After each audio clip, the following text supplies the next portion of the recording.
চাষের 50% সফলতা নির্ভর করে পুকুর প্রস্তুতি এবং মেইনটেনেন্সের উপর।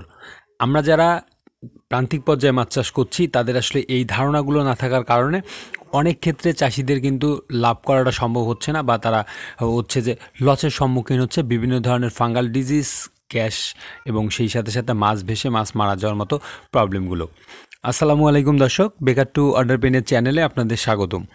চাষির অভিজ্ঞতা জানতে এবং মাছ চাষের তথ্যমূলক ভিডিও পেতে চ্যানেলটি সাবস্ক্রাইব করে আমাদের সঙ্গেই থাকুন।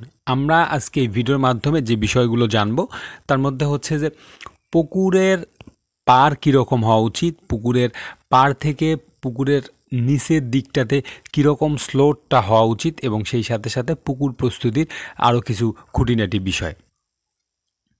তো প্রথমত আমরা যে জিনিসটা জানবো সেটা হচ্ছে পুকুরের পার মেরামত কেন করতে হবে। আপনারা জানেন যে পুকুরের মাছ ছাড়ার আগের একটা কার্যক্রম থাকে, মাছ ছাড়ার পরে একটা কার্যক্রম থাকে। তো আমরা যদি পুকুরে মাছ ছাড়ার আগের কার্যক্রমটার দিকে তাকাই তাহলে আমরা যে জিনিসটা বুঝবো সেটা হচ্ছে যে পুকুরের পার, ইঁদুরের গর্ত থেকে শুরু করে আদার্স যে ব্যাপারগুলো আছে, পুকুর একটা বন্যামুক্ত কিনা এই দিকগুলো যেমন বিবেচনা করতে হবে। এবং সেই সাথে সাথে পুকুরে কাদার পরিমাণটা যদি আপনার বেশি থাকে তাহলে আপনাকে অবশ্যই কাদাটা অপসারণ করতে হবে। না হলে দেখা যাবে যে যখন বর্ষাকালটা হয়, যখন দেখা যায় যে টেম্পারেচারটা আপনার নিম্নচাপটা অনেক বেশি থাকে, তখন দেখা যায় যে এই পুকুরে কিন্তু নিচ থেকে গ্যাস উঠে বুদবুদ হয়ে কিন্তু পুকুরের অক্সিজেন শর্ট হয় এবং মাছ ভেসে উঠে এবং অনেক ক্ষেত্রে মাছ মারা যায়। মাছ যদি ভেসে উঠে তাহলে কিন্তু মারা না গেলেও বিভিন্ন ধরনের ক্ষতি হয়। আপনারা জেনে থাকবেন যে মাছ যখন ভেসে উঠে তখন মাছটা অনেক বিষাদ অবস্থায় থাকে, ক্লান্ত হয়ে যায় এবং সেই সাথে সাথে একটা দিন বা একটা সময় সারাক্ষণ না খেয়ে থাকে পেটের ভিতরে। এই কারণে সব কিছু মিলা মাছের গ্রোথটা কিন্তু, যদি মাছ আপনার ভাসে তাহলে অ্যাট লাস্ট মাছের কিন্তু গ্রোথটা আপনার হ্যাম্পার হবে। তো এটাও কিন্তু আমরা যারা বাণিজ্যিকভাবে মাছ চাষ করছি তাদের জন্য একটা বড় চ্যালেঞ্জ। এবং সেই সাথে সাথে পুকুরের গভীরতাটা কেমন হওয়া উচিত সেই দিকটাও আপনাকে বিবেচনা করতে হবে। তো আমার কাছে যেটা মনে হয় সেটা হচ্ছে ডে বাই ডে যেমন টেম্পারেচারটা বেশি হচ্ছে, তো সেক্ষেত্রে পুকুরের যদিও আদর্শ গভীরতা 4-5 ফিটের মধ্যে বলা হচ্ছে, তো আমার কাছে মনে হয় যদি আপনি সিলভার ভিগেট, কাতল এই মাছগুলো সহ কার্প জাতীয় মাছ চাষ করেন তাহলে কিন্তু আপনাকে এটা 7-8 ফিটের দিকে যেতে হবে। আর যদি আপনি আদার্স মাছগুলো চাষ করেন, আমি যেহেতু কার্প জাতীয় মাছ সম্পর্কেই যতটুকু আমার প্রজেক্টে চাষ করি ততটুকু জানি, তো সেক্ষেত্রে কিন্তু আদার্স মাছ হয়তো বা আপনার গভীরতা আর একটু কম লাগতে পারে। তো আমার কাছে যেটা মনে হয় যে গভীরতা 4-5 ফিট হলে বড় যেটা সুবিধা সেটা হচ্ছে যে আপনার পুকুরের নিচের যে অংশ, সূর্যের আলো পড়ে নিচের অংশ পর্যন্ত পৌঁছাতে পারবে। তাহলে পুকুরের নিচে মাছের মলমূত্র সহ খাদ্যকণা থেকে যে গ্যাসগুলো তৈরি হয় সেই গ্যাসগুলো কিন্তু তৈরি হওয়ার চান্সটা থাকবে না। কিন্তু পুকুরের পানি যদি আরেকটু বাড়ে তাহলে আপনি কিন্তু এখানে মাছের যে ডেনসিটি সেটাকে কিন্তু আরেকটু বাড়াতে পারবেন। মাছ যেহেতু পানিতে থাকে তো সেক্ষেত্রে আপনাকে মাছের পানির ভলিউমের উপরেই নির্ভর করবে মাছ আপনি কতটুকু রাখতে পারেন, এটা একটা ব্যাপার।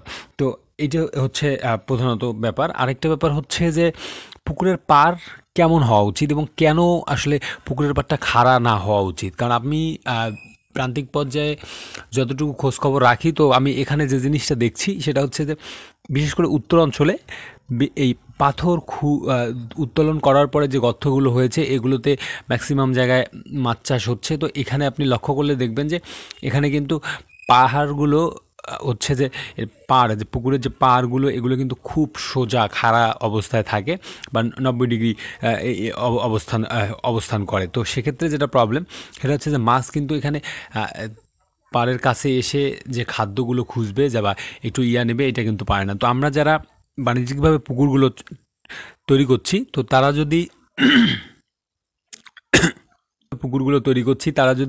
পুকুরের পাড়টাকে 45 ডিগ্রি অ্যাঙ্গেলে বা হচ্ছে যে আপনার আমি আশা করছি যে ভিডিওতে আপনারা দেখতে পাচ্ছেন যে এরকম অ্যাঙ্গেলে যদি এই পাড়গুলো তৈরি করা যায় তাহলে এখানে যেটা সুবিধা, এখানে একটা ভালো স্তরের ঘাস তৈরি হবে, যেটা পরবর্তী সময় পুকুর যখন পানি বেশি হবে বা বন্যার সময় যখন এই ঘাসগুলো ঢেকে যাবে তখন কিন্তু এটা একটা মাছের খোরাক হবে। আপনারা জানেন যে কার্প জাতীয় মাছের বিশেষ করে রুই, মৃগেল এবং সেই সাথে সাথে গ্রাস কার্প এই মাছগুলো পর্যাপ্ত পরিমাণে ঘাস খায় এবং আপনি যদি আরেকটা দিকে লক্ষ্য করেন, এই মাছগুলো ঘাস খাওয়ার পরে যে পায়খানাগুলো করবে, এগুলো কিন্তু আরও বিভিন্ন ধরনের মাছ খাবে এবং সেই সাথে সাথে কিছু ব্যাকটেরিয়া তৈরি হবে, যেটা মাছের জন্য উপকার। তো আমি আজকে যেহেতু ওই আলোচনাটা করছি না, তো সেক্ষেত্রে আমি আপনাদের এতটুকু বোঝাচ্ছি, যদি আপনি 45 ডিগ্রি অ্যাঙ্গেলে এই পুকুরে পাড়গুলোকে তৈরি করতে পারেন, তাহলে এখান থেকে বিভিন্ন ধরনের কিন্তু অ্যাডভান্টেজ আপনি খুব সুন্দরভাবে পেতে পারেন। তো এটা একটা ব্যাপার। আরেকটা ব্যাপার হচ্ছে যে আমরা যখন পুকুরগুলোকে প্রস্তুত করব মাছ চাষ করার জন্য,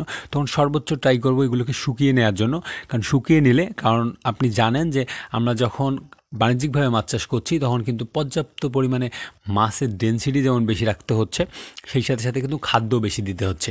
এবং অনেক সময় আমাদের দেখা যাচ্ছে যে অনেক ধরনের রাসায়নিক সার এবং সেই সাথে সাথে কীটনাশক এগুলো কিন্তু ইউজ করতে হচ্ছে। তো এটাতে যেটা অসুবিধা, সেটা হচ্ছে যে পুকুরে এক ধরনের একটা পার্সেন্টেজ কিন্তু পুকুরের কাদাতে কিন্তু এটার এক্সিস্ট করে।